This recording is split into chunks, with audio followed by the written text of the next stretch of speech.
Hello students, welcome in our new session. Students, it's our 9 unit and the chapter name is The Great Stone Face. Students, have you ever heard the stone has face? No. But when you observe the distance from a distance, some objects like peak, mountains or some clouds, you will find that there has been shape.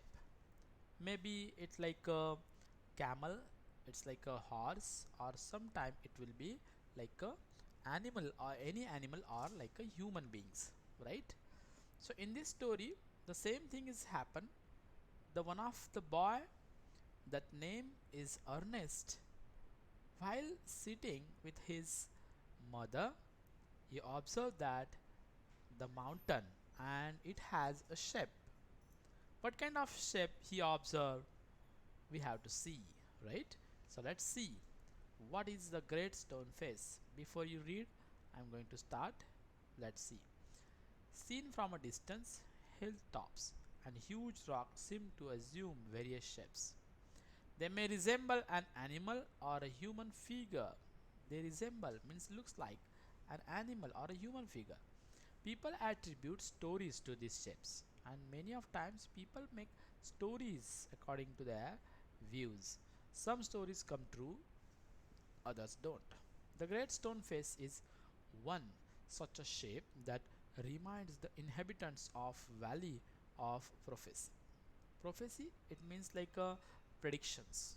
Okay, so the great stone face is one of such a face that reminds the inhabitants of the valley of a prophecy. So the people who lived in a valley, they found that the prediction about the great stone face. What was it? Did it come true? And what was that prophecy? And did it come true? Did that predictions comes true? Is the lesson. Let's see, students. One afternoon, when the sun was going down, a mother and her little boy sat at the door of their cottage. And one afternoon, what happened? At the time of sunset, mother and her little boy sat at their door for the cottage. And talking about the great stone face, and both were talking about the great stone face. They had only to lift their eyes, and there it was. Means it wasn't be further from them. They when they lift their eyes, and there it was, it means the great stone face was in front of them, plain to be seen, though miles away, with the sunshine brightening all its features.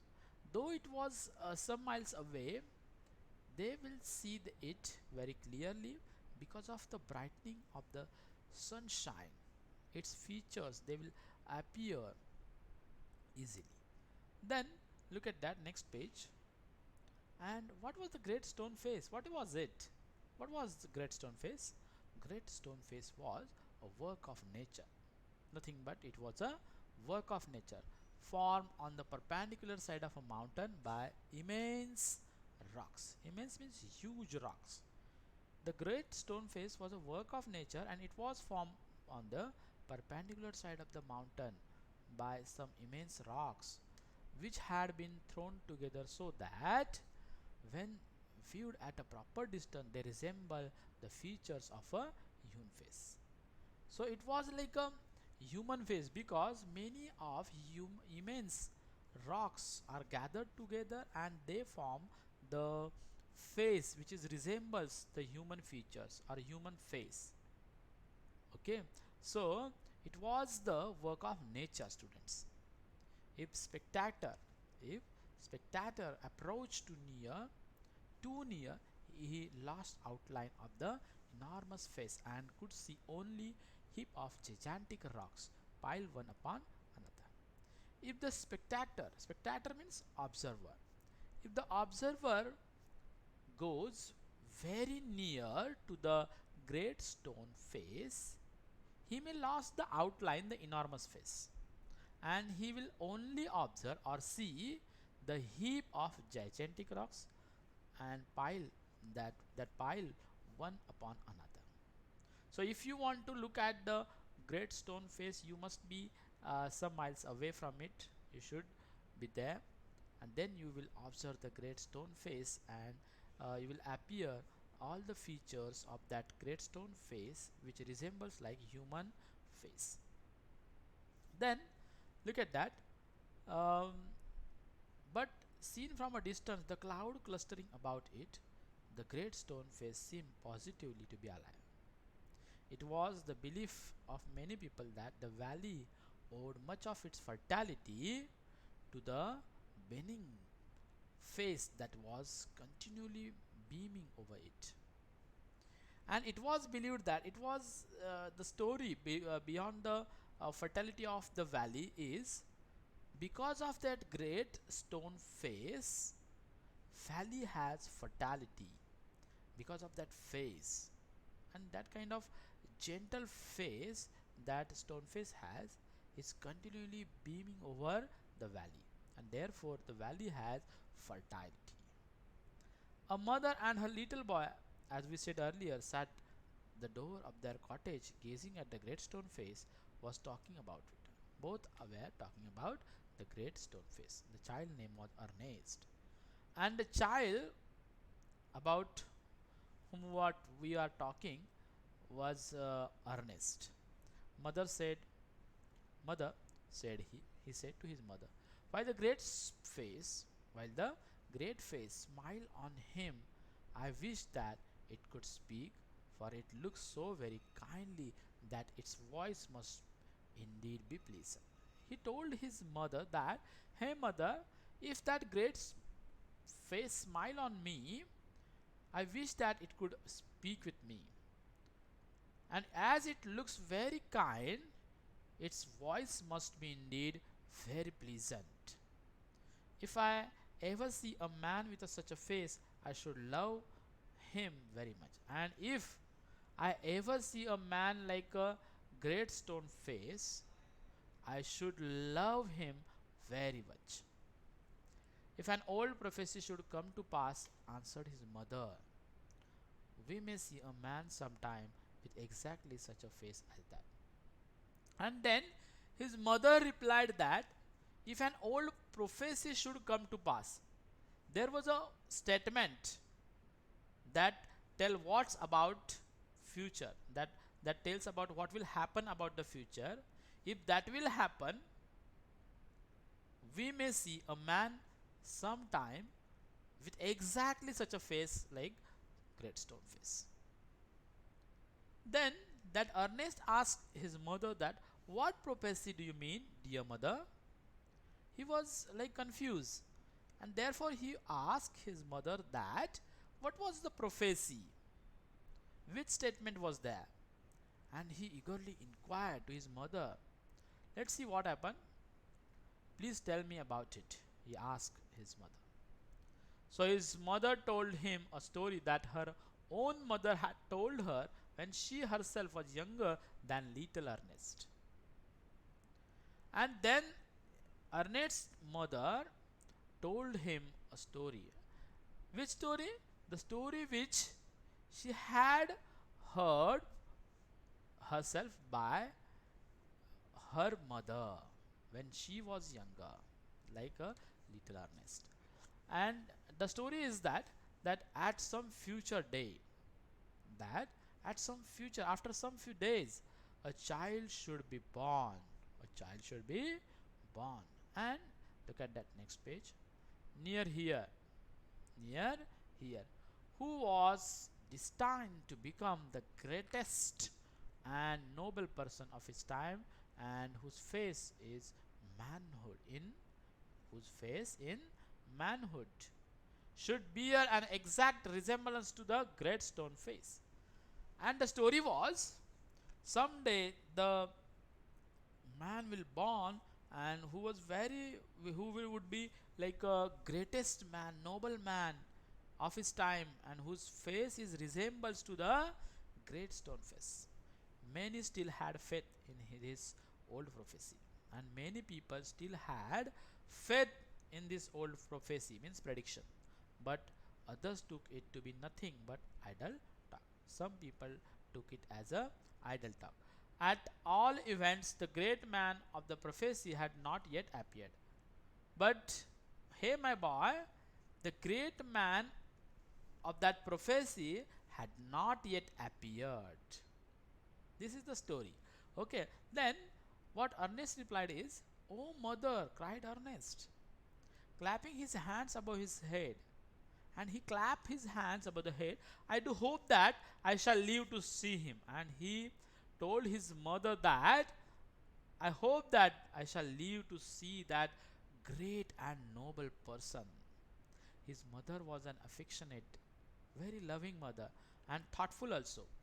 It was proper, she thought, not to discourage the fanciful hopes of her little boy. And she thought that she doesn't want to discourage her that little boy, and therefore she said that, "Perhaps you may, yes, my boy, you definitely you would see him." Right? Then look at that next para. And Ernest never forgot the story that his mother told him. It was always in his mind whenever he looked upon the great stone face. He spent his childhood in a log cottage where he was born, was dutiful to his mother and helpful to her in many things, assigning her much with his little hands and more with his loving heart. And then what happened? Ernest became more younger, like a elder man, younger youth, and he spent his all childhood in the log cottage. Log means wooden cottage, where he was born. He was so dutiful, and he helped his mother in everything, assisting her, which assisting her much with his little hands and more with his loving heart. In this manner, from a happy yet often pensive child, he grew up to be mild and quite youth, and then he grew, became a youth, young boy, young handsome. Then Ernest had no teacher. Then what happened as he became elder? Ernest had no teacher, but the great stone face became one to him. But he decided that the great stone as a teacher. When the work of the day was over, he would gaze it for hours until he began to imagine that those vast features recognized him and gave him a smile of kindness and encouragement. See what happened as he became younger to elder, he regularly gazed it to the great stone face. How much time he gazed it? Until he began to imagine that those vast features recognized him. And when he got the kindness and encouragement from the great stone face, he returned back to their house. About this time, there went an rumor, and between this time, what happened? The rumor spread over the valley, throughout the valley, that the great man who was to bear resemblance to the great stone face and had appeared at last. The rumor was spread over the valley. And what was it? It was that the similar, that noble, that kind person now was there, which was resembled to the great stone face. It seems that many years before, a young man had left the valley and settled at a distant seaport. And now people talk with each other like that. Many years before, the young man had left the valley and settled at a distant seaport. Gather Gold. Is that? Gathered Gold, which was his name. Had set up as shopkeeper, and being sharp in business matters, had become so very rich that it would have taken him 100 years only to count his wealth. See how rich he was, that Gather Gold. He settled the business at a seaport, and being a shopkeeper, he collect a lot of money. It needs to count hundreds of years.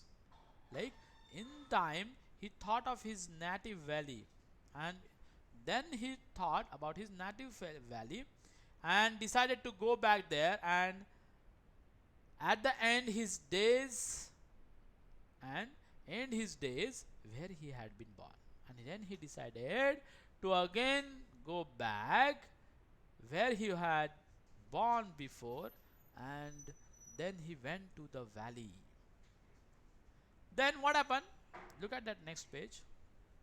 Ernest had been deeply stirred by the idea that the great man. Ernest was like surprised about the by hearing that news. The noble man, the man of prophecy, after so many ages of delay, was at length to be seen in his native valley. He was surprised. While the boy was still gazing up the valley one day and imagining that the great stone face returned his gaze. The noise of wheels was heard and a crowd. And at that time, like as a routine, when the Ernest was still gazing up to the valley and imagining all the features of a great stone face, what happened? He heard the noise of wheels and crowd of people cried. Here comes the greatest Mr. Gather Gold. People cried out, here our gather gold. A carriage drawn by four horses. A carriage, that vehicle which was drawn by horses. A carriage dashed round the turn of the road. Within it, thrust partly out of the window, appeared the face of an old man with yellow skin. And what happened? The carriage come onto the road, and from the window of it, the appeared they appeared the face of an old man with yellow skin, and that was only the Mr. Gather Gold. The very image of the great stone face, shouted the people. Sure enough, the old prophecy is true. And people shouted that, people started believing that we are sure that was the face of like a great stone face, and the prophecy comes true. Here we have the great man at last. And what greatly puzzled Ernest. But in case of Ernest, he was puzzled. They seem actually to believe that here was the likeness which they spoke of. He turned away sadly from the wrinkle straightness of that unpleasant face and gazed up the valley where the stone face seemed to stay. But Ernest was puzzled. He wasn't believed that this man was has a face like a stone face, and therefore he became very sad, unpleasant, and with an unpleasant face he gazed again to the great stone face, and he said that he will come. Fear not, Ernest, the man will come. Here, our first session is finished. We will see our second session in our next time. Thank you for hearing.